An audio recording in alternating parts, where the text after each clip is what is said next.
So this is going to be a video on setting up your Google Classroom for the first time, or maybe just checking out some features that have been updated since last school year. So you can go to classroom.google.com, or you can go to the app launcher, or sometimes called the waffle, after you've logged into Gmail. Click on Classroom, and that should take you here. So in order to get your classroom set up, go to the plus sign, click Create Class. Now you can either just create one class and have all your assignments put in there. I always like to separate it by topics or subjects. So I'm going to do Language Arts 2019, 2020. You don't have to fill out these other sections.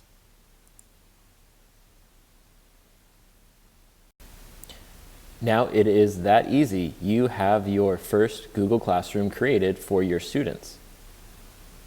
It's going to come up with some pop-up messages, so if you ever see those, you can read them, or you can just live dangerously and hit got it, figure it out later. So Google will select a default image for your classroom. If you want to switch it, right here it says select theme. You can click on that, and then they give you a few different types of themes that you can choose for your website, or for your classroom, sorry. You could also upload your own photo from your computer and add that to the top if you wanted to add pictures of your own students to the top there. You can also look at the gear or the settings icon here.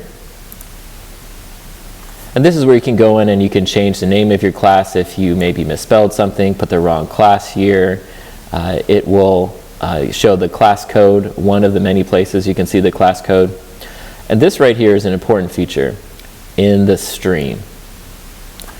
So right now students can post and comment without prior authorization. So a student could just go in and put hi, and the next student could put hi, and your classroom could get bogged down with that. So what I recommend is going to stream, and right now only teachers can post or comment. You might need to have some digital citizenship conversations about how you would use that, as it is essentially a chat feature within Google Classroom. So my recommendation would be to start with teachers can post or comment only. All right, so go ahead and hit save, and that'll save your settings. Now we're going to check out the classwork. Classwork is where you're going to probably spend the bulk of your time here. And in classwork, like it says here, you can create assignments and questions. You can also use topics. We'll talk about that. And then you can change the order. So you have different options of what you can actually do. You can give them an assignment. You can give them a quiz assignment, which is a Google form that has a quiz feature, which will give you the ability to grade it automatically as long as it's a multiple choice question or something you can select.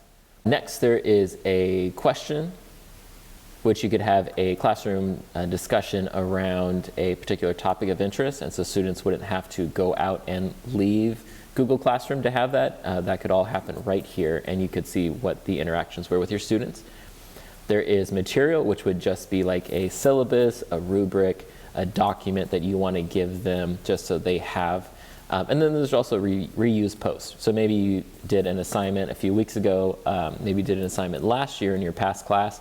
That way you could repost it and use it again so you didn't have to type up everything.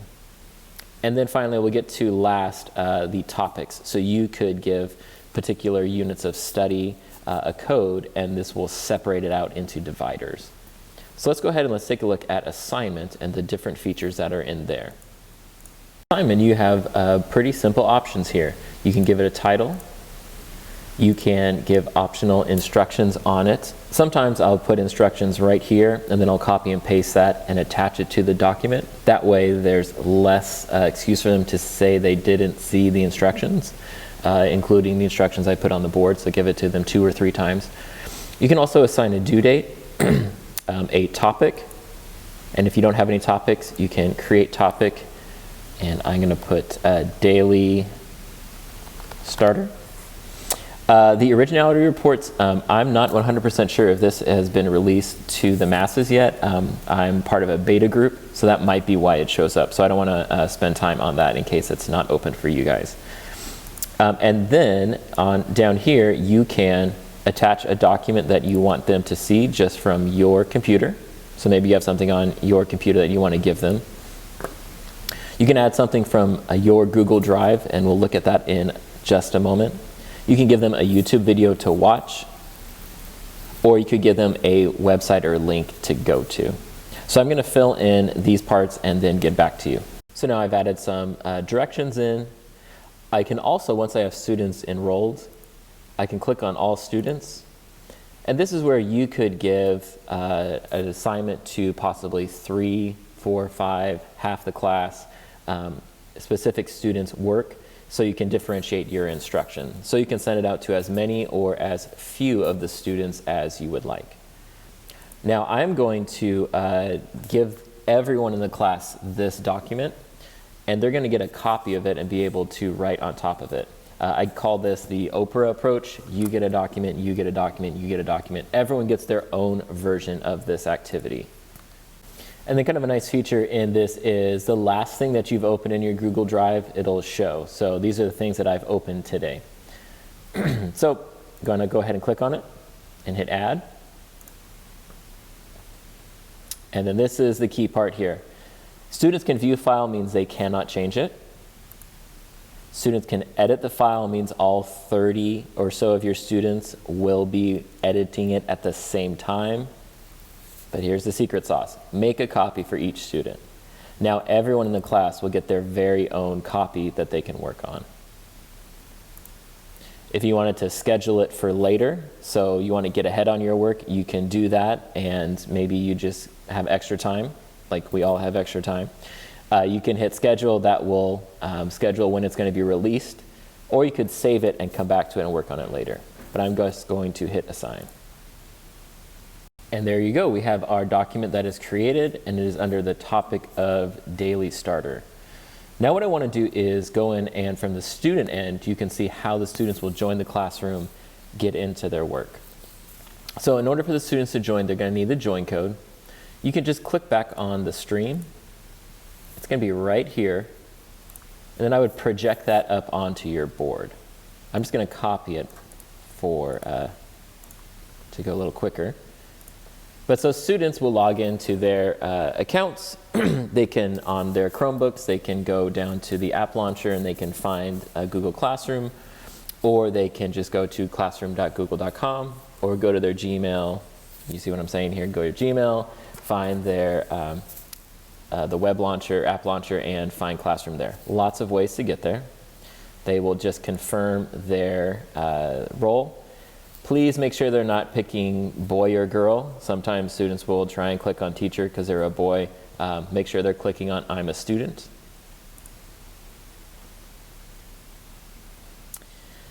Then they'll go up here, and you notice they can only join a class. So they will go, they will type in that class code, and they will join. The first time that they get in, there might be some pop-ups for them to click through. You can have them read through it or not. But now you can see in the stream, this will be what is going to be due, what's coming up, what is they need to interact with. So they can click on it. So now you can have the student read the directions, and then they can click on the assignment. Now, because the assignment has been created through Google Classroom and shared with them that way, there's a really cool feature where you as a teacher can see what they're doing in real time. So let me open up the teacher and student windows side by side. So on the left here is my teacher account, on the right is the student account. So as a teacher, I go in, I click on the assignments, and then I click on the student's name and their document.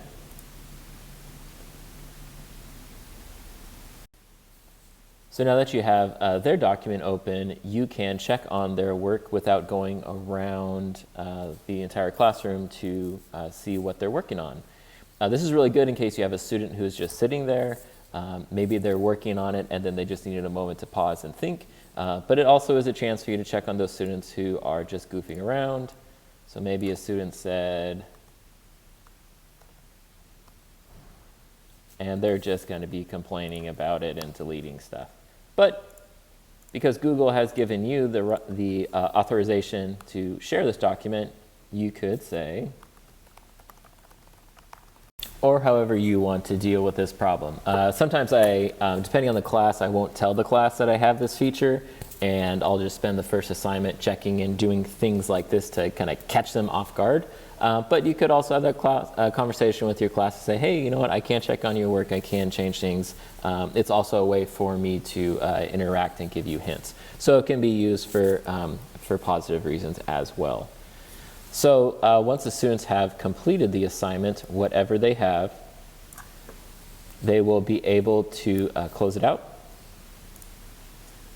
and then hit the turn in button. So if students are working in a Google Doc, they can just hit the turn in button in the top right corner here, and that will turn it in, as well as turning it in from the assignment page.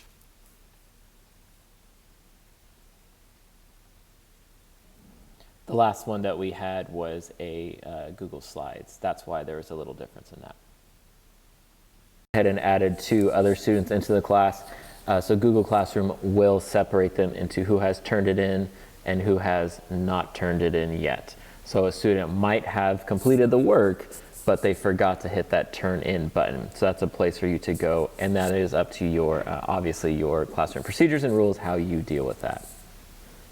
One last thing, as a student, when they are answering their work or submitting work to you, it's a really good idea for them to create from Google Classroom. And what I mean by that is, if they needed to start their own document, have them start it in Google Classroom by opening the assignment and then clicking the Add or Create button. And then their doc, their slide, their sheet, or their drawing, whatever it is, this will ensure that it's tied to Google Classroom and they don't have to go in later and find it in Drive and add it or do anything like that. So please, please, please remember that your students create documents in Google Classroom. It's the digital, I'll add my name later, that never happens. Last thing we'll look at real quick is the People tab. In the People tab, you have all of your students. This is where if you wanted to email them individually, you could send them an email from you. This is also a place where if you have students can post comments. This is where you could also mute them. You could give them some digital duct tape. So you click on the 3 dots, their name, and it'll say mute student, and then when they earn that right back, you can unmute them. A short-ish introduction or update to what is going on in Google Classroom. There are more advanced features that I would love to talk to you about. If you get into Classroom and want to know about that, please let me know. And thank you for watching this. Please let me know if you have any questions. Thank you.